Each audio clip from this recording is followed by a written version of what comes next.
bu qanunlara əsasən biz deyə bilərikmi ki, enerji əzəlidir? Enerji itmir, əbədidir. Biraz ürəkli olsam deyərəm ki, bundan sonra da onu Mümkün deyil əlbəttə. Çünki əgər kainatın bir başlanğıcı varsa, bu başlanğıcın izahını verməliyik biz. Ki, bir cismi əlimizdən buraxsaq, o mütləq şəkildə yerə düşəcək. Niyə görə? Bir alim ömür boyu da bunu eləsə, buraxsa əlindən düşəcək yerə. 1% belə ehtimal ki, olsa dünyada belə bir ehtimal varmı? Ki, yəni ola bilər. İndi onun məkan və zamanı ayırsaq, hər biri kölgə formasında olar. Yəni yoxluğa məhkum olar. Xoş gördük əziz dostlar, Onlara De platforması olaraq yeni layihəmizlə sizlərin qarşısındayıq. Əslində olan layihəsi ilə bu layihədə bir çox məsələlərin həqiqətdən necə olduğuna aydınlıq gətirəcəyik. Biz necə bilirik və həqiqətdən necədir, bizim yanlışlarımız nələrdir və həqiqətdə olan doğrular nələrdir? Bu mövzulara toxunacağıq bu layihəmizdə və layihəmizin ilk qonağı fizik Toğrul Ağalırovdur. Toğrul bəy, xoş gəlmisiniz. Xoş gördük, dəvətinə görə sağ olasan, minnətdaram, var olasın. Mən də sizə təşəkkür edirəm Toğrul bəy, dəvətimizi qəbul edib layihəmizdə iştirak etdiyinizə görə. Mən istəyirəm bəzi məsələlər var ki, hansı ki metafizik prizmadan bu məsələlər yanlış bilinir. Məsələn, əsasən teizm və ateizm prizmasının bəzi yanlış bilinən məsələlər ki var. Mən bu məsələlərə aydınlıq gətirmək istəyirəm sizdən fizika mövzusunda. Çünki bəzən baxıram ki, fizika sahəsi ateistlərin belə deyək də ən çox tutunduğu nöqtələrdən biridir biologiya ilə birlikdə və bu tutunacaq nöqtəsində bəzi xətalara yol verirlər. Bəzi problemli nüanslar var ki, bunlardan ilk başlamaq istədiyim məsələ enerji məsələsidir. Misal üçün mən də əvvəl 6 il ateist olmuşam öncələr. Və mənim də ateist olduğum zaman ən çox belə o tutunduğum budaq ki var, məhz bu məsələdir. Niyə görə? Çünki səbəb-nəticə arqumenti ki var, bizi aparır sonda elə bir yerə çıxardır ki, səbəb-nəticə ardıcılığı mütləq formada orada bir varlıq olmalıdır ki, o varlıq əzəli olmalıdır. Çünki əzəli olmayan bir varlıqla kainat başlaya bilməz, təsəvvür problemi yaranır və orada bizim qarşımıza çıxan bir şey Tanrıdır. Əgər biz Tanrını qəbul eləmiriksə, mütləq formada o Tanrının yerinə bir alternativ qoymağa məcburuq. Və bəzən mən özüm də ateist olanda və bugün də baxıram platformalarda, sosial şəbəkələrdə, ateistlər adətən onların da bugün tutunduğu əsas nöqtə budur. Enerji əzəlidir. Məsələn, Allahı ki biz qoyuruq ora, məsələn, əzəli bir varlıq var da kainatın başında. Buna bir alternativ kimi qoyurlar enerjini və bunu da hardan çıxardılar? Termodinamikanın birinci qanunundan enerjinin saxlanma qanunu, yəni enerji qapalı məkanda yaranmır və itmir məsələsindən çıxarış eləyirlər. Ümumiyyətlə mən ilk əvvəl soruşmaq istəyirəm ki, termodinamikanın qanunları bizdən nəyi öyrədir bizə və bu qanunlara əsasən biz deyə bilərikmi ki, enerji əzəlidir? Suallar maraqlıdır, dərin fəlsəfi mənaları var. Ancaq mən sadə bir fizika müəllimi olaraq öz yanaşmalarımı deyəcəm. Ümumilikdə götürəndə termodinamikada biz öyrənirik molekulyar fizikanın daxilində. Ancaq biraz fərqlilikləri var. Termodinamika makroskopik səviyyədə öyrənilən bir istilik hadisələrindən, enerjidən, entropiyadan, daxili enerji haqqında öyrənilən bir fizika bölməsidir. Və maraqlısı bundadır ki, biz burada deyirik ki, makroskopik parametrlərdən istifadə edərək bu istilik hadisələrini öyrənirik. Bu nə deməkdir? Biraz daha açaq bunu. Təzyiqdir, temperaturdur, daxili enerjidir. Dedik ki, biraz o daxili enerji daha mürəkkəb formadır və entropiyadır. Bu kimi temperaturdur. Bu kimi parametrlər var ki, biz onu hər hansısa bir ölçü cihazına ölçə bilirik. Həmin parametrlərə biz deyirik makroskopik və yaxud da ki, sistemin bütövlükdə özünün halını xarakterizə edən parametrlərdir ki, bunların sayəsində biz istilik ötürülməsi, istilik hadisələrini müəyyən qədər izahlarını verə bilirik. Müəyyən çərçivələrdə və yaxud da ki, götürdüyünüz bayaqları qapalı sistem dedin. Həmin qapalı sistemdə tamamilə o hadisələri təsəvvür edə bilirik, modelləşdirə bilirik bu termodinamika qanunları ilə. Əsas təməldə dayanır termodinamikanın 4 qanunu. O qanunların birincisinə 0-cı qanun deyirik. Əslində onun elə də bir mənası yoxdur. Yəni birinci qanunda deyib 4 eləyə bilərdilər. 0-cı qanun deyirik, birinci və ikinci, üçüncü qanunlardır. 0-cı qanun bizə nə deyir? Başlanğıc yolda bu nədir? Tarazlıq, istilik tarazlığı haqqındadır. İstilik tarazlığı, yəni ki, hər hansı bir 3 cisim varsa, bu 3 cisimdən A, B, C kimi adlandırsaq, A cismi B cismi ilə istilik tarazlığındadırsa, C cismi də digərləri ilə hər ikisi ilə tarazlıqdadırsa, onda deyirik ki, üçü də bir-biri ilə mütləq şəkildə istilik tarazlığında olmalıdır. Bu bir. Bir növ daha bəsit formada desək, İki cismin istilik tarazında olması üçün bir-birindən istilik alış-verişi aralarında olmaması üçün mütləq şəkildə onların temperaturları eyni olmalıdır. Bu birinci qaydamız. Daha doğrusu sıfırıncıdır. Birinci dediyimiz, sənin dediyin isə, bəli, o enerjini saxlama qanunudur. Daha dəqiq formada ümumiyyətlə belə ifadə olunur ki, sistemin aldığı istilik miqdarı nəyə sərf olunur? Bir, sistemin daxili enerjinin dəyişməsinə, yəni halının dəyişməsinə və sistemdə müəyyən qədər işin görülməsinə sərf olunur. Üçüncü qanun haqqında, daha doğrusu ikinci qanun haqqında biz deyirik entropiyadır. Daha çox entropiya haqqında danışılır burada və nəhayət üçüncüdə biz mütləq sıfıra yaxınlaşmamaq. Daha doğrusu mütləq sıfır temperaturunu dəqiq ala bilmirik. Ona sadəcə yaxınlaşa bilirik. Bu formada ifadə edirik. Termodinamika bu qanunlarla ifadə edə bilirik. İndi sənin dediyin məsələ ki, enerji nədir və əzəlidirmi? Ümumiyyətlə fizikada adətən enerjini biz tam dəqiq tərif edə bilmirik. Ancaq müəyyən bir mənada deyə bilirik ki, cisimlərin və yaxud da ki, sistemin iş görmə qabiliyyətini xarakterizə edən bir fiziki cəmiyyətdir enerji və yaxud da ki, bir iş görmək üçün bizə lazım olan pul. Məsələn, qidalanmağımız üçün bizə lazımdır və s. hər hansı bir iş görmək üçün bizə lazımdır. İndiki dövrdə yəni pulsuz. Yəni hərəkətin təminatçısı demək olar. Hərəkətin bəli, müəyyən qədər belə deyək də sistemin işini xarakterizə edən bir fiziki bir cəmiyyətdir. Amma onun özünü xarakterizə eləmək olur da tam olaraq. Yəni bu bəli, yəni enerjində biz hansı enerjidən danışa bilərik? Var mexaniki enerji, bildiyimiz hərəkət enerjisi, kinetik enerji deyirik və yaxud da ki, cisimlərin qarşılıqlı təsirinin enerjisi var. Cisimlər, hər bir cisim bir-birləri ilə bu və digər formada. İstər modelləşdirməni quraq qravitasiya sahəsi, istər elektrik sahəsi, elektromaqnetizm və yaxud da ki, hər hansısa bir yeni bir model sahəsi quraq. Hər bir halda o sahə potensiallıdırsa, orada qarşılıqlı təsiri var. Həmin qarşılıqlı təsirin də müəyyən miqdarda potensial enerjisi var. İndi biz ondan nə dərəcədə istifadə eləyə bilirikmi? O indi birazdan danışarıq yəqin ki, entropiya haqqında. Entropiyanı danışanda orada baxacağıq ki, sərbəst enerji ortalığa çıxır ki, biz ondan heç cürə istifadə edə bilmirik. O kainata yayılır. Biz ondan da istifadə edə bilmirik və o ikinci qanundakı entropiya belə deyək də proseslərin istiqamətini bir növ göstərir.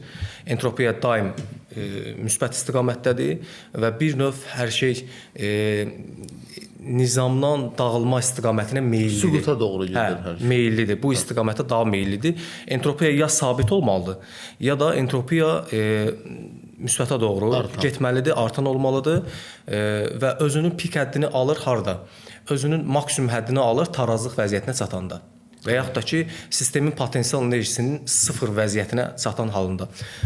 Bu, əgər vaxtımız varsa buna bir qısa bir açaq. Deməli, təsəvvür eləyək ki, iki ağac var. Parkdayıq, iki ağac var.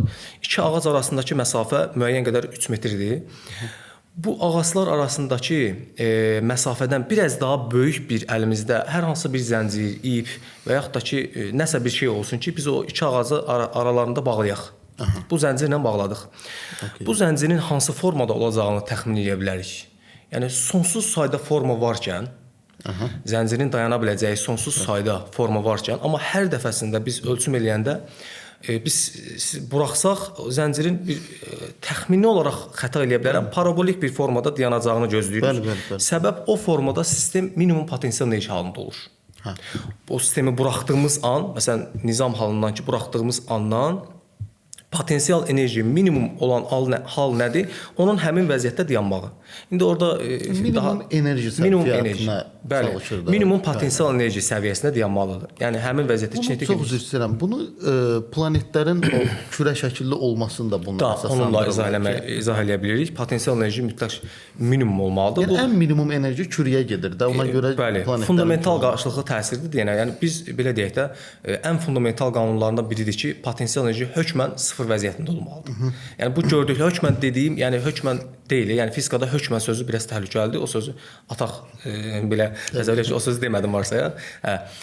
Məsələn, müasir atom modellərində belə elektronun səviyyələrini potensial enerjinin minimumluğu ilə açıqlaya bilirik. Məsələn, hidrogen atomunu götürsək, hidrogen atomu nədən ibarətdir?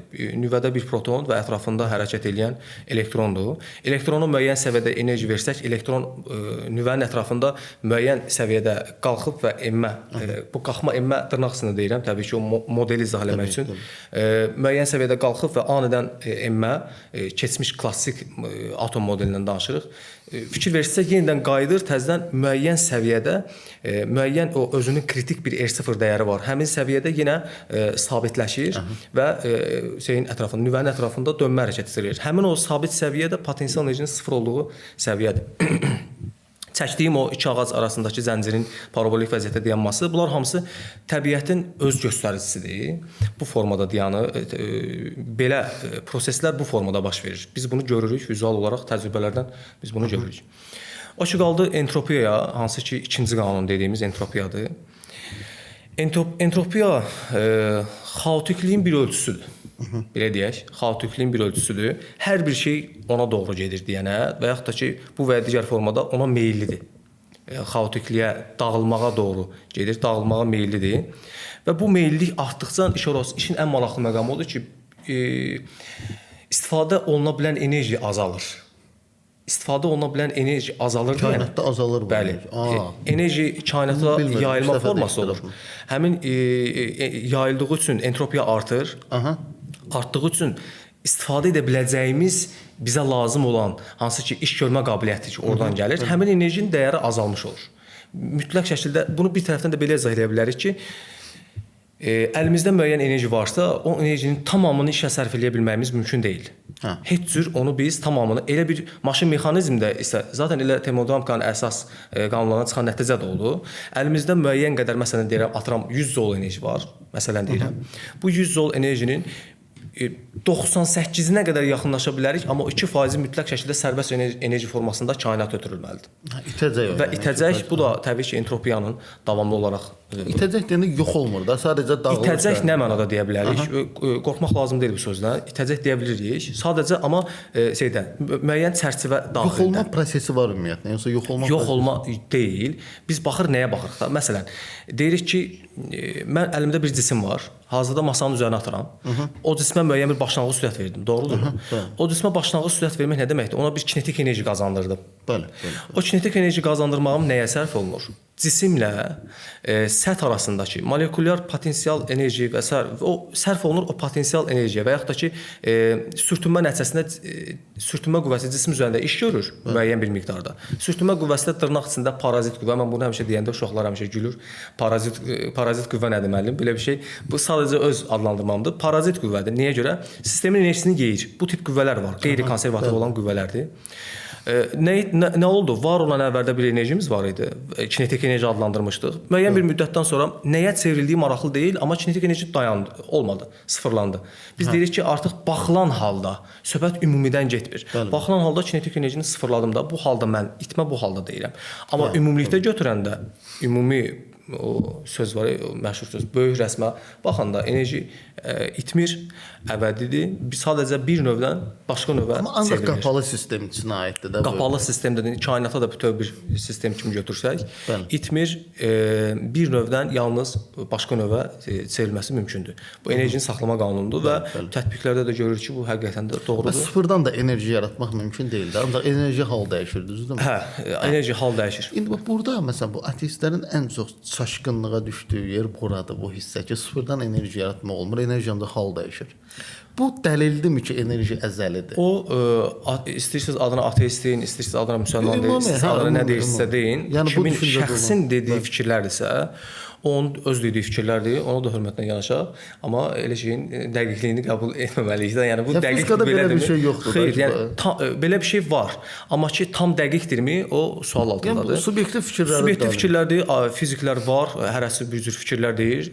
Mən də sabah məsələn doktorluğu müdafiə edib alim olsam, orada yəni öz subyektiv fikirlərimi deyə bilərəm.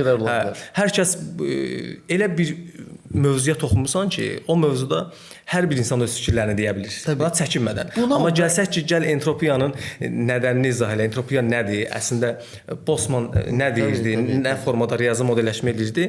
Orada artıq ilişmələr yaranacaq. Biz populyar səviyyədə yaxınlaşa Buna bilərik. inanc deyə bilərik də biz. Enerjinin əzəli olması sadəcə bir O inancdır. daha çox sənin belə deyək də ixtisasın üzərindədir. Mən ona inanc deyərəm bəli. Amma yəni fakt yoxdur da ortada. Yəni Sadəcə bəli. bir ehtimaldır. Yəni bir fərziyyədir ki, amma burada da çox önəmli bir şey var ki, yəni biz məkanın indi ora gələcəyik kainatın başlanğıcı məsələsində ya da sualı saxlayım elə kainatın başlanğıcı məsələsində biz buna əmin olduq ki, yəni bu elmi bir fakt deyil, enerjinin əzəl olması. Elmi fakt deyil. Deyil, Bəli. ehtimaldır və inanc. Bəli, üzərində. ehtimallardır. Yəni sadəcə subyektiv fikirlərdir. Amma belə bir şey də var ki, o subyektiv fikirlərinin, o alimin subyektiv fikirləri deyil ya. O necə yarandı?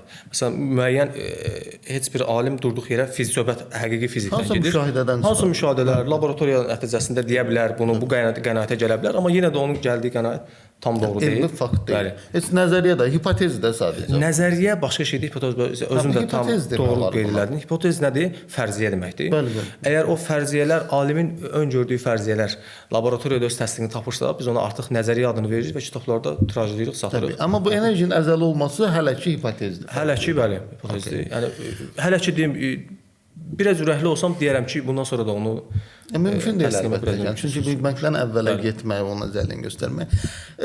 Elə mövzu bu Big Bang məsələsinə gəlmişkən, Toğrul müəllim, sizin o yaralı yeriniz Big Bang məsələsi. bəli. Ümumiyyətlə mən soruşmaq istəyirəm. Bu ümumiyyətlə belə deyim də, bir 100 il əvvələ qədər, 150 il əvvələ qədər hardasa materialist təfəkkürün bir yanaşması var idi ki, kainat əzəlidir. Yəni materiya əzəlidir. Biz nə vaxt ki, yəni baxmışıq, biz hər zaman kainat var olub. Kainatın başlanma prosesi deyə bir şey yoxdur. Materialist təfəkkürün yanaşması bu idi. Niyə görə? Çünki metafizika anlayışını çıxartdığımız zaman təbii ki, kainata bu cür yanaşmalıyıq. Çünki əgər kainatın bir başlanğıcı varsa, bu başlanğıcın izahını verməliyik biz. Əks halda belə deyək də, metafizikanı qoyduq kənara və buna da izah verə bilmirik. Çox ciddi təzadlar yaranır. Amma bildiyim qədərilə artıq sonrakı dönəmlərdə kainatın başlanğıcı olduğu qənaətinə fizika gəldi. Mən bunu soruşmaq istəyirəm. Yəni bu elmi bir faktdırmı ki, kainatın bir başlanğıcı var, yoxsa bu da mı bir hipotezdir? Kainatın başlanğıcı yenə də baxın, fizik olsalar belə, olsaq belə ümumilikdə deyək, yəni biraz insanıq və insan olduğumuz üçün bəzi o hisslər ki var bizdə mütləq şəkildə başlanğıc axtarmağa doğru meylliyik. Müəyyən bir başlanğıc axtarmağa meyl göstəririk. Ona görə də yəni işimizi daha çox rahatlaşdırırıq bununla. Təbiət, kainat o qədər mürəkkəb bir formadadır ki, biz o mürəkkəblikdən qaçmaq istəyirik. Bir növ belə deyək də insandır da, yəni bu sadəyə doğru meyl edir. Ondan qaçmaq üçün müəyyən bir modelləşdirməyə ehtiyacımız olur. Amma qurduğumuz modellərdə, yəni modelləşdirməni elə necə deyək, ixtiyari bir formada eləməyə bizim haqqımız yoxdur. Mütləq şəkildə sadə bir model olmalıdır, təbiəti anlamaq üçün kifayət qədər sadə olmalıdır. O sadəni sonra yavaş-yavaş bütün proseslərə tətbiq edib həmin modelləşdirməni elmi əsaslar olmalıdır. Elmi əsaslar olmalıdır. Mütləq şəkildə elmi əsaslar olmalıdır. Həmin belə deyək də heç bir model, heç bir fizikada istifadə etdiyimiz modelləşdirmə tamamilə bütünlükdə doğru deyil. Müəyyən şərtlər və çərçivələr daxilində doğrudur. Məsələn, fizikada belə bir hal var. Deyirik ki, temperaturun artmağı ilə metallarda istilik keçiricilik dəyişir. Və bunu müəyyən qanunauyğunluq səviyyəsinə salırıq, riyazi modelləşdirmə edirik. Deyirik ki, məsələn, başlanğıcda bunun müqaviməti R0 dəyərində olsun, müəyyən T temperaturundan sonra bunun temperaturu filan qədər, ölçüm aparırıq, görürük filan qədərdir.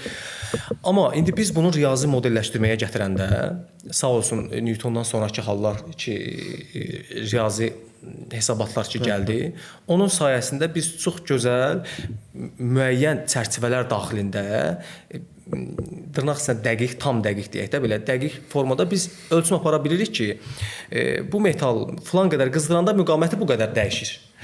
Bu qurduğumuz modelləşdirmə 100% doğrudurmu? Deyil. Müəyyən temperatur aralığı üçün doğrudur. Hə, artıq biz düşdük, nə bilim, -50 dərəcədən daha aşağı səviyyələrə və yaxud da ki, qalxdıq külü temperaturunu aşdıq, hər bir maddə üçün fərqli bir maddə metal idi, indi temperatur artırdıq oldu maye halında və yaxud da ki, bildiyimiz plazma halında. Nə oldu? Onda eyni şey olurmu? Olmur. Ona görə də qurduğumuz hər bir model müəyyən çərçivədə doğrudur. Həmçinin Big Bang nəzəriyyəsi də müəyyən mənə görə müəyyən çərçivədə doğrudur. O da bir modeldir. Amma güclü bu arada güclü necə deyək, əsasları var, güclü əsasları var.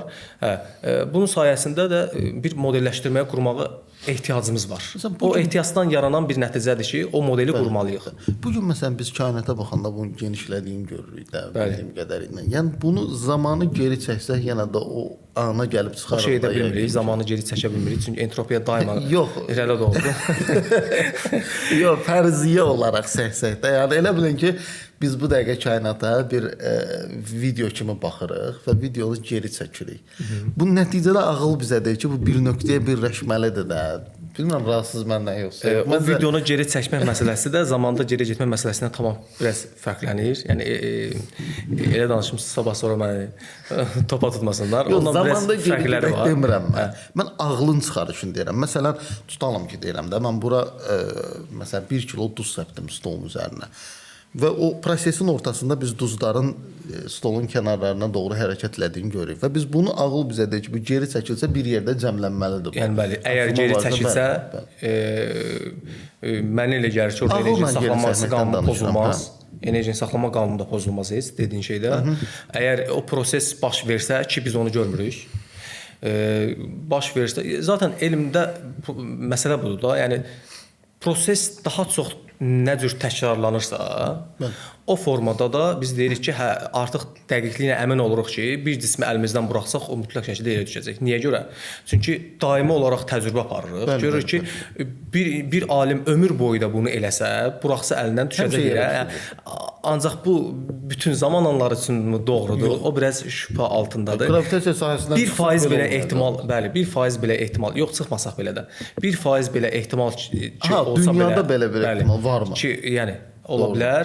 İndi onun müəyyən səviyyələri var da çox qəribə məsələdir. Mən burada bir şeyə də toxunmaq istəyirəm. Yəni demək istəyirəm ki, bir dənə bu fikrimi tamamlayıb çox üzr istəyirəm. O cismi buraxsaq ki, hər dəfəsində buraxanda cismin yerə düşdüyünü görürük. Yerdə dayanan bir cismin də yuxarı qalxması zamanı enerjini saxlama qanununda bir pozuntu aşağı eləyə bilmərik. Amma təbiətdə bunu görmürük. Bunu fikrimi belə cəm eləyim ki, yəni aydındır. Yanlışlıqlar yaranmaz. Aydın. Burada bir şeyə də toxunmaq istəyirəm. Məsələ sırf Big Bang deyil. Məsələ Big Bang sadəcə olaraq bildiyim qədərilə, yəni nəzəriyyələrdən biri də kainatın başlanğıcı ilə bağlı. Mənim dediyim odur ki, biz kainatın başlandığı bir başlanğıc nöqtəsi olduğundan əminik də. Misal üçün bayaq dediyimiz entropiya qanununun özü.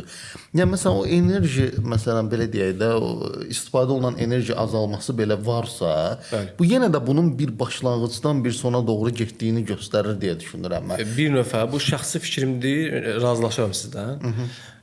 Yəni bunun mütləq şəkildə bir başlanğıcının olması lazımdır. Zəruridir də, belə deyək də, bəli, lazımdır. Başlanğıcın olması.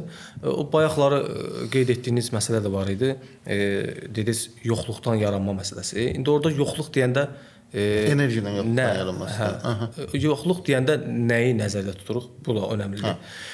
İdeal vakuumdan danışırıqsa,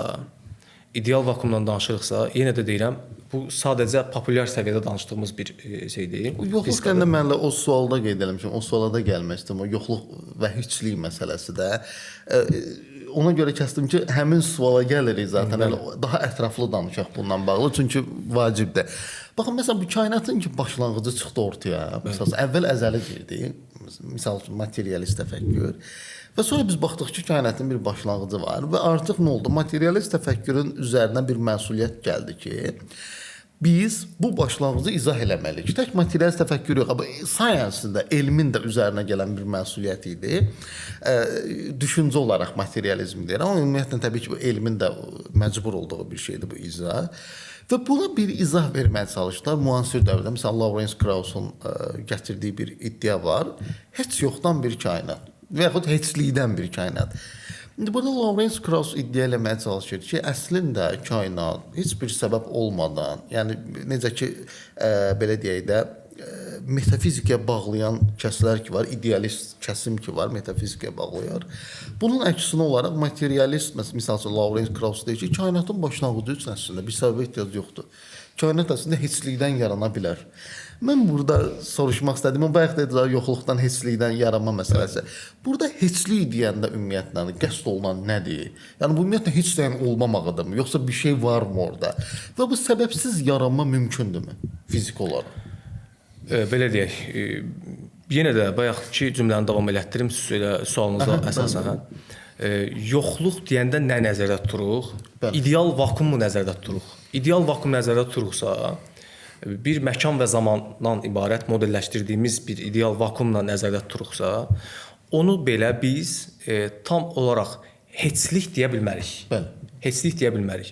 Çünki hazırda müasir fizikanın düşüncəsi belə bu formadadır ki, yəni bu dəqiqə hər kəsin əlində istənilən formada informasiyalara çıxış var, araşdıra bilərlər.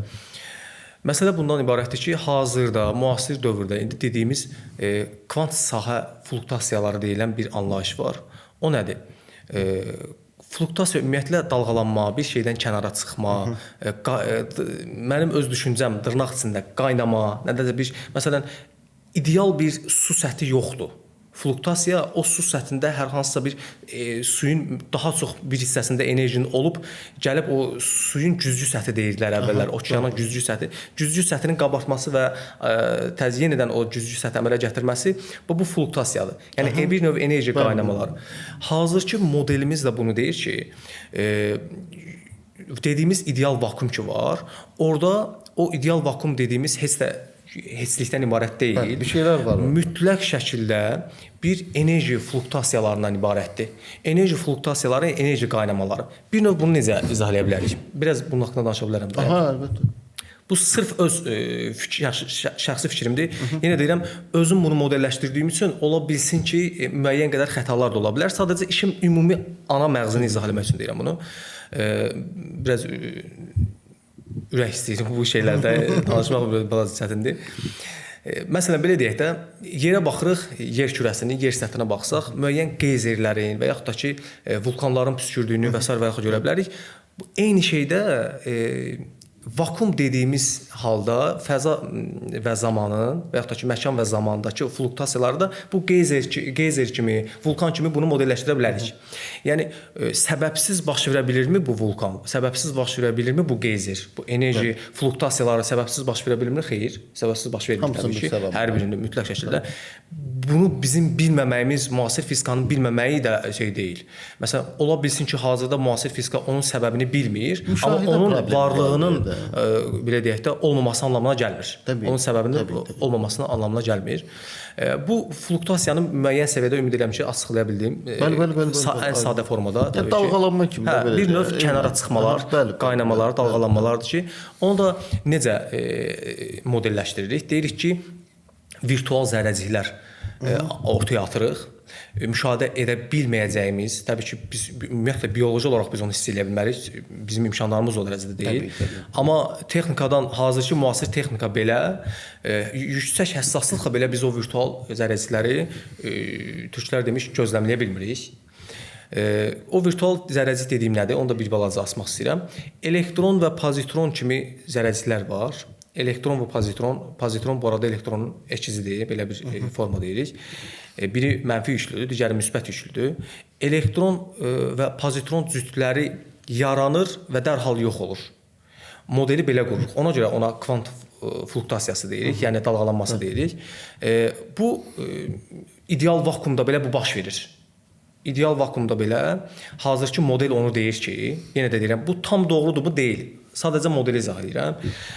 İdeal vakuumda belə bu fluktasiyalar baş verir deyənə, enerjidə kənara çıxmalar baş verir deyənə, müəyyən bir anda vakuumun müəyyən bir hissəsində enerji əmələ gəlməlidir. O enerji də nəyin sayəsində olmalıdır? Mütləq bir enerji, kütlə enerji məsələ var. Məşhur Einstein'in Y bərabərdir mc kvadratı. Həmin enerji də mütləq bir elektron pozitron cütünə çevrilib yenidən özünü yox edə bilər. Buna da biz deyirik virtual zərrəciklər. Ki bu dediyiniz sualın da cavabını verir məncə ki, yoxluq nədir, heçlik nədir? Heçlik ümumiyyətlə varmı? Səbəbsiz baş vermir. Yəni bu bayaqdan izah elədiyim bu vulkan modelidir, geyzer modelidir, ona qismən oxşaya bilər. Ya artıq burada o məsələn o dalğalanma prosesi ki deyirik, qaynama prosesi ki deyirik. İndi artıq burada onun hərəkətinə səbəb olan şey nədir? Bu artıq zincirvarı gedir. Bu yəni- artıq fiskalın mövzusu deyil, çıxır artıq. Onu da orada. yenə də deyirəm. Bax bu cümlədə onu işlətdim ki, cavab olaraq bizim bunu bilməməyimiz, hazırda bunu bilməməyimiz onun səbəbinin olmamağı anlamına gəlmir. Təbii. Onun səbəbinin olmamağı anlamına gəlmir. Bir vaxtlar zaten biz atomun bölünməz olduğunu bilirdik. Bölünməz bir hissəcik olduğunu qəbul edirdik. Ondan sonra yavaş-yavaş elmin inkişaf etdikcə onları da qınamaq lazım deyil ha. Yəni əllərində hazır o dövrün əsasında biz nəyi analiz edə bilərik laboratoriyada? Maksimum makroskopik səviyyədə analiz edə bilərik də. Mikroskopik səviyyədə yalnız biz həmin dövrdə müəyyən hipotezlər verə bilərik ki, belə deyək də, məhdud səviyyədə, məhdud şərtlər daxilində hansı bir prosesi izah edə bilək. O cəhətdən yenə də bu dediyimiz heçlik və yoxluq bir-birindən ayrı. Heçlik hələ ki belə bir şey yoxdur fizikada, heçlik. Amma yoxluq ideal vakuum formasında, orada da yenə dediyim kimi nələr var? Kvant sahə fluktuasiyaları var. O dediyimiz şeylərdən nədir? Bunu dərk edə bilmirik də. Sadəcə olaraq fikir olaraq atılıb ki, yəni belə bir şeylər olmalıdır.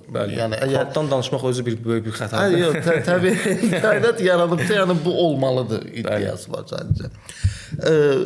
Mən bir də bu mövzumuz ətrafında zamanla bağlı istəyirəm. Çünki niyə görə materialist və idealist kəsimin əsas belə deyək də davam elədiyi nöqtələrdən biri də zamandır. Zamanın nisbiliyi, müasir dövrdə zamana necə yanaşılır, fərqli-fərqlidir də. Mən istəyirəm burada biz əsas əl alaq klassik fizikada zaman necə başa düşülürdü? Müasir dövrdə zaman, mən bildiyim qədərilə müasir dövrdə hətta bu cür bir modelləşdirmələr də var ki, zaman məkandan eyni başa düşülür. Məsələn, hətta biz necə ki məkandan yuxarı qalxanda biz ətrafı görə bilirik, eynən zamandan da belə də yuxarı qalxanda zamanın əvvəlini və sonrasını, yəni gələcəyi və keçmişi görə bilərik kimi modellər də var. Mən istəyirəm bu barədə danışaq. Klassik fizikanın və müasir fizikanın ortaya qoyduğu zaman konsepsiyası nədir ümumiyyətlə? Klassik fizikada zaman deyəndə biz birbaşa başa düşürük ki, məkandan ayrı zamandır və zaman dediyimiz şey entropiya ilə bağlı və sürətdən ayrı, sürətə bağlı olmayan, nisbi olmayan, dəyişilməz, bir istiqamətdə daima axan və proseslərin baş vermə ardıcıllığı. Klassik fizika bunu belə qəbul edirdik. İndi müasir fizikada yenə də proseslərin baş vermə ardıcıllığı kimi tərif verə bilərik, amma bu tam tərif artıq sayılmır. Çünki burada zaman hazırda müasir dövrdə 1905-ci ildən sonraki Albert Einstein və digər alimlərin zaman haqqında müəyyən modelləri var. O modellər bizə bildirir ki, hazırda müasir fizika belə necə deyim, dominant fikir olaraq onu əlində saxlayır ki, zaman nədir? Zaman məkandan ayrılmaz bir hissəcikdir. Hissəcik, üzr istəyirəm. Zaman məkandan ayrılmaz bir fiziki, belə deyək də, kəmiyyətdir. Kəmiyyət kimi deyə bilərəm. Məkandan qətiyyən ayrılmır. Bəli, məkandan ayrılmaz bir hissədir. Məkandan ayrılsa, hətta müasir fizika alimləri, yenə də qeyd edirəm, 1905-1907-ci ildən sonraki alimlər deyir ki, məkan və zamanı ayırsaq hər biri kölgə formasında olar. Yəni yoxluğa məhkum olar. Bir-birindən asılıdır. Bir-birindən asılıdır necə? Yəni ki, məkan zamansız, zaman da məkansız təsəvvür etməyimiz də xətalıdır. Bəli. Bu formada xətalıdır. Və sən dediyin ki, model var, məkandakı necə yüksəklik, müəyyən yüksək potensial enerji səviyyəsinə qalxa biliriksə, bunu əgər 4 ölçülü koordinat sistemi götürdüksə, 4 ölçülü deyəndə burada 4 ölçüdə deyəndə nə başa düşürük? Qısaca istəyirsə onu haqqında danışa bilərəm. Normalda bizim hazırda yaşadığımız kainatda 3 ölçülü sistem başa düşürük. 3 ölçülü nədir? Yəni cismin belə deyək də kub götürsək, daha bəsit bir forma götürsək, kub götürsək, kubun nəyi var? Eni, uzunu və hündürlüyü. Yəni bildiyimiz həcm 3 ölçülü formasındadır. Söhbət bundan gedir. X, Y, Z kimi koordinat oxlarından Descartes koordinat sistemindən istifadə edib bunu 3 ölçü deyə bilirik. 4-cü ölçü artıq zamandır. Onu da müasir dövrdə artıq biz məkanın ayrılmaz bir hissəsi kimi qəbul etdiyimiz üçün o 4-cü ölçünü də ora əlavə etmiş oluruq. Yəni zaman nisbidir. Necə nisbidir? Sənə görə zaman fərqli ola bilər, mənə görə zaman fərqli ola bilər. Bir şərtlə ki, sürətlərimiz fərqli olsun. Sürətə ciddi şəkildə bağlıdır və bu laboratoriyada ölçülmüş bir şeydir artıq. Yəni biz onu təcrübədə laboratoriyada deməyim, demədim varsa, təcrübədə təsdiq olunmuş bir şeydir. Əgər kifayət qədər sürətimiz böyük olsa, biz zamanda hətta ən həssas atom saatlarında belə ümumiyyətlə saat deyənə nəyə nəzərdə tuturuq ki, zaman deyənə nəzərdə tutmuşuq, onu necə ölçürük? Nəyin sayəsində ölçürük zamanı? Müəyyən periodik dəyişən, təkrarlanan hər hansısa bir prosesin neçə dəfə olduğunun əsasında zaman bunu deyirik. Yəni klassik fizikada zaman nə idi ki? Bir saatı götürək, saatın müəyyən bir keçmiş saatlarda oldu, aşağısı da belə rəqs hərəkət icra eləyirdi cisim. O rəqs hərəkət nə qədər icra eləyirdisə, məsələn 4 dəfə rəqs hərəkət icra elədi, Ziya buradan durdu, getdi, düşdü binanın aşağı mərtəbəsinə, çıxdı gəldi 5 dəfə rəqs hərəkət icra elədi. Getdi aşağı gəldi 7 dəfə. Yəni orada istəyirsən ona saniyə denən, istəyirsən ona rəqs hərəkət 7 dəfə rəqs elədi denən. Daha rahatdır, saniyə deyə bilirikmi? Daha rahatım, bəli, saniyə deyirik. İndi müasir təsəvvürlərdə o 1 saniyə nə qəbul olunur?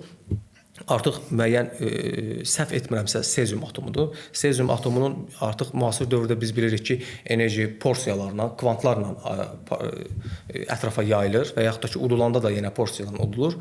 Onun şüallanma tezliyi əsasında biz deyirik ki, saniyə o sezium atomunun tezliyi ilə əlaqələndirib 1 saniyəni ortalığa çıxarda bilirik. Deyirik ki, 1 saniyə filan şeydir. Bunu biz təsdiq edə bilirik. Yenə də deyirəm, əvvəl nə idisə, indi də əvvəl biz istifadə edirdik, biz hər hansı bir sarğasdan istifadə edirdik, indi də sezium atomundan istifadə edirik. Ortada dəyişən sadəcə rəqs hərəkətdir. Yəni yenə də əvvəl mexaniki bir rəqs hərəkətdən danışırdıq, indi molekulyar bir rəqs hərəkətdən danışıb zamana bir tərif veririk. İşi biraz uzatdım digər tərəflərə. Yox, əladır. Məğzindən bilmirəm, çıxdımı yoxsa məsələ. Yox. Zaman yəni bu idi.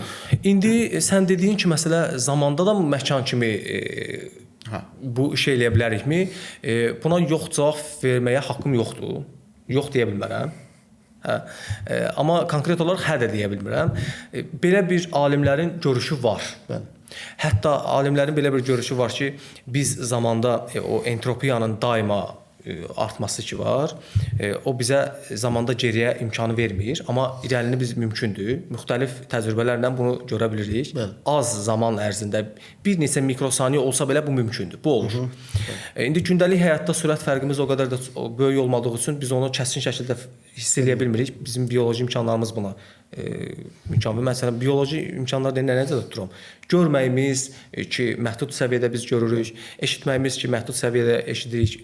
O məşhur fizikada 16 Hz, 20 min Hz məsələsi, görməyimiz üçün lazım olan görmə tezliyi ki var, o tezlikdən kənarları görə bilmirik. Bu imkan vermir ki, bizə biz onu hiss eləyək. Amma digər hallarda bəli, alimlərin dediyiniz şeydə də fikirləri var, müsbətdir. O dediyim ümumi bir rəsmə bir alimdən gözəl bir söz eşitmişdim, deyirdi. Ümumi bir rəsmə baxanda sən o rəsmin bir hissəsinə baxırsansa, onun digər hissəsinin olmaması anlamına gəlmir. O mütləq şəkildə ola bilər. Belə bir fərziyyələr, hətta deyərdim nəzəriyyələr də var. Zamana ölçü vahidi kimi baxsaq ki, baxırıq müasir fizikada, baxırıq. Mən bunu həmişə necə başa düşürəm? Məsələn, telefonlarda misal üçün Snake oyunu var da, ilan oyunu var. Ölmüş qohumların hərədə sağdır və dağın o biri tərəfində varlar. Eynən. Məsələn, Snake məsələn gedir, almaları yeyə gedir. Məsələn, ortada bir dənə divar var. Snake divarın bu tərəfində olduğu təqdirdə almanın burada olduğunu bilmir. Çünki 2 ölçülü modeldədir o. Amma mən 3-cü ölçüdə olduğuma görə almanın orada olduğunu artıq görə bilirəm. Snake onu görmək üçün mütləq ora gəlməlidir. Potensial bariyeri aşmalıdır. Bəli. Zamanı da yəni ölçü vahidi kimi götürsək, bu cür başa düşə bilərik də. Yəni artıq o zamanda da necə ki o ölçü 2 ölçüdən 3 ölçüyə qalxanda bəzi şeyləri müşahidə edə bilirik. Burada da artıq ölçü qalxsaq məncə dediyiniz fikirlər yenə də deyirəm, səhv, xətalı deyil. Xətalı deyil nəyin əsasında olur? Xəta və doğruluq nəyin əsasında olur? Sözünü demiş, artıq təcrübələrdə işlətdiyi fərziyyələrin təcrübədə təsdiqini tapan alimlər ki var. Onlara biz fizikada, təbiət hadisələrində açıqlanmasında müəyyən qədər güvənirik deyənə. Biz ona deyirik ki, doğrudur, yanlışdır. Onların, o fiziklərin yanaşmalarına nəzərən biz baxdığımız şeylərdir və onların yanaşmalarına əsasən doğrudur, yanlışdır sözünü ifadə edə biliriksə, burada bir yanlışlıq yoxdursa, onda dediyinizdə ciddi bir xəta görmürəm mən. Aydındır. Və bir də son suala gəlmək istəyirəm. Bu da mühüm məsələlərdən biridir. Ümumiyyətlə kainatın belə deyək də, riyazi modelləşdirilməsi mümkündür. Yəni bu cür modelləşdirmə varmı kainatda? Niyə görə bunu soruşuram? Çünki biz bəzən belə deyək də, bir qrup insanla söhbət edəndə biz kainatın başa düşülən olduğunu dediyimiz zaman etiraz edirlər ki, yox, kainat başa düşülməzdir. Mən düşünürəm ki, yəni əgər varsa, çünki bayaq da vurğuladınız da kainatın riyazi modellər deyək də, istənilən bir şeyin. Riyazi modelləşdirmə varsa, yəni başa düşülmə də var olmalıdır deyə düşünürəm. Bu nə dərəcədə doğrudur bu yanaşma? Riyazi modelləşdirmə belə deyək, elmin əsasıdır. Elmin əsasıdır nə cəhətdən deyirəm? Heç bir prosesi sadəcə vizual baxışla açıqlamaq və gələcəkdə o proses özünü nə cür aparacaq, biz bunu dəqiqliklə deyə bilmərik, amma riyaziyyat bizə buna imkan verir. Bəli. Ona görə də riyaziyyat, biz boş yerə demirik ki, riyaziyyat təbiətin dilidir və o qədər çətin bir dildir ki, yəni belə deyim də, onsuz biz nəyisə bir izah eləməyimiz biraz necə deyim, yaxşı olmur. Fizikada, hazırki fizikada yaxşı olmur, necə yaxşı olmur? Yəni ki, hər bir prosesə tutalım ki, atıram X bir proses, alovun yanması və yaxud da ki, suyun bir stəkan qaynar su qoymusan stolun üzərinə, o qaynar su bir müddətdən sonra gəlib baxırsan ki, nə oldu? Çay və yaxud da ki, su enerji paylanması nəticəsində buna bir kobud bir formada entropiya da deyə bilərik. Entropiyanın artımı sayəsində enerjini itirdi və nəticə itibarilə bir müddətdən sonra soyudu. Onun 80 dərəcə Selsidən gəlib 20 dərəcə Selsiyə düşməsini biz adi deməklə iş olmur. Bəli. Mütləq şəkildə onu riyazi modelləşdirməliyik. Riyazi modelləşdirmə burada çox vacibdir. Yəni riyazi modelləşdirmə ilk öncə ən sadə model olmalıdır. Çox sadə bir model olmalıdır. Mürəkkəb bir formada modelləşdirməni gətirib hər hansı bir şeyə vurğulaya bilmərik. Sadə bir model olmalıdır. Sonrasında artıq yavaş-yavaş digər təsirləri nəzərə alaraq biz həmin modeli inkişaf elətdirə bilərik. Riyazi modelləşdirməni daha çox biz görürük elmin bütün sahələrində deyərdim, daha çox yox. Elmin bütün sahələrində bu modelləşdirmə var. Və o modelləşdirmə olmasa dediklərimiz sadəcə nəzəriyyə kimi, hipotez kimi qalır. Qanun halına keçmir. Bəli, qanun halına keçmir. Vacibdir ki, riyazi modelləşdirmə olsun. İndi bunun haqqında danışa bilərdimi riyazi modelləşdirmə? Əsasən biz riyazi modelləşdirməni eləyirik diferensial hesab üzərindən. İstəyirsinizsə bu hissəyə də toxunum bir balaca, bilmirəm indi auditoriya üçün daha çətin olarmı yoxsa yox? Bilmirəm izləyicilər nə qədər vacib düşürlər, amma toxunsuz başa düşən izləyicilər üçün olacaq bu ehtimal. Diferensial hesabla biz hazırda müasir elmdə yenə deyirəm, kvantın özünün ayrıca bir hesab hissəsi var, hesab riyaziyyatı var. İndi kompleks analiz deyirik, kompleks vektor analiz deyirik. Onlarla işim yoxdur. Amma ora gələnə qədər ki, biz təbiəti nə ilə modelləşdirmişik? Hamısını diferensial, demək olar ki, 90%-ni deyərdim, diferensial hesab vasitəsilə modelləşdirməyimiz doğrudur. Bu diferensial hesabın da əsasını indi izləyicilər qulaq asanda həmin o ixtisası olanlar məni dəqiq şəkildə tam anlayacaq. Bunu sadə formada açmağa çalışacağam. Bunların da kökündə nə dayanır? Riyazi modelləşdirmənin də kökündə baxsaq, hər birində bir diferensial tənlik qurulur. Çünki hər şey dəyişir, təbiətdə dəyişkənlik var. Bayaqları bunu geniş formada danışdıq. O dəyişkənliyin sayəsində biz diferensial hesab, törəmə ilə hesablamalar ortaya atırıq. Həmin diferensial hesab axırda gəlib müəyyən bir xarakteristik tənliyə çıxır. Onların da hər birini y üzəri x və yaxud da ki, digər o sabit y dediyim eylər ədədi 2,71 və davam edən saydır. Onlarla bəsitləşdirilmiş, sadələşdirilmiş forma ilə xarakteristik tənlikləri qurub davam edirik. Təbii ki, indiki ta ali riyaziyyata qədər bunu artıra bilirik. Yəni deməyim odur ki, riyazi modelləşdirmənin əsasını qurmalıdır nə? Sadə formada olmalıdır. Bəli. Modelləşdirmə sadə riyazi. Yox, riyazi modelləşdirmə olmadan biz kainatı daha dərk eləyə bilərikmi və prosesin gələcəkdə özünü nə cür aparacağını deyə bilərikmi, deyə bilmərik. Amma riyazi modelləşdirmə quruldusa, yenə də məhdud şərtlər daxilində biz deyə bilərik ki, bu proses müəyyən bir zamandan sonra özünü necə apara bilər. Biz bunu riyazi modelləşdirmə deyə bilərik. Bu modelləşdirmənin özü də kainatın bir növ başa düşülən olduğunu göstərir. Əks təqdirdə biz onu modelləşdirə bilmərik. Bir riyazi modelləşdirməyə uyursa, istər bu məhdud səviyyədə olsun, istər yəni o məhdud səviyyədən kənara çıxanda artıq bu proses ödəmir demək, mənim hazırda qurduğum riyazi model ödəmir. İndi o məhdud indicə götürdüyüm məhdud çərçivədən kənara çıxsam, onun üçün də bir riyazi modelləşdirmə qura bilərəm. Əgər bu riyazi modelləşdirməni qura bilirəmsə, müəyyən xətalarla alt-üst mütləq şəkildə ölçümlərdə xəta olur. O xətaları da nəzərə almasaq, bəli, təbiətin belə deyək də özünün fundamental xassəsidir ki, mütləq şəkildə müəyyən bir riyazi prosesi, cümləni belə qurum daha doğrusu, riyazi nizama tabedir yox, təbiətdəki nizamlılığı biz riyazi formaya sala bilirik və bu bizim onu başa düşməyimizə yəni anlaşılan. Bəli, anlaşılan. Toğrul bəy, təşəkkür edirəm sizə. Çox maraqlı mövzu oldu həqiqətən. Bilmirəm, əlavələriniz xeyr, mənə də çox xoş oldu. Çox önəmli mövzular idi həqiqətən bunlar. Çünki müasir dövrdə ən çox belə doğru bildiyimiz yanlışlar idi bu məsələlərin bəziləri ki, mən çox təşəkkür edirəm sizə bu məsələlərə cavab verdiyiniz üçün minnətdaram. Mən də minnətdaram. Mən təşəkkür edirəm ki, suallar dərin fəlsəfi bir formada idi. Mən sadəcə mümkün qədər o sualların izahlarına yaxınlaşma eləmək istədim ki, sadə dildə yaxınlaşma eləmək istədim. Öz başa düşdüyüm səviyyədə yaxınlaşma eləmək istədim. Var olasınız, minnətdaram. Mən sizə daha doğrusu təşəkkür edirəm ki, dəvət elədiniz. Sağ olasınız. Çox sağ olun. Əziz dostlar, əslində olan layihəsinin bugünkü buraxılışında fizikadan danışdıq və bir sıra məsələlərə aydınlıq gətirməyə çalışdıq. İnşallah ki, sizlər üçün də başa düşülən oldu.